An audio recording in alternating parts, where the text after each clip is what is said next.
లేకుండా వివరంగా నేను అన్ని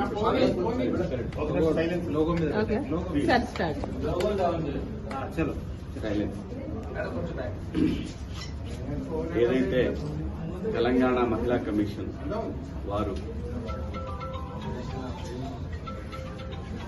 దండోరా ఫంక్షన్ లో నా ద్వారా వచ్చిన అన్పార్లమెంటరీ లాంగ్వేజ్ మీద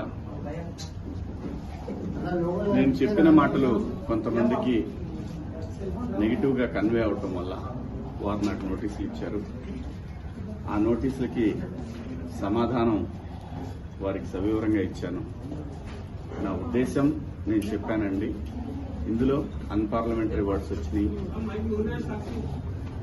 అలాగే మేడం గారు, ఇప్పుడు నేను వచ్చాను కాబట్టి నా వైపు నేను మాట్లాడుకోవచ్చు. అలా కాకుండా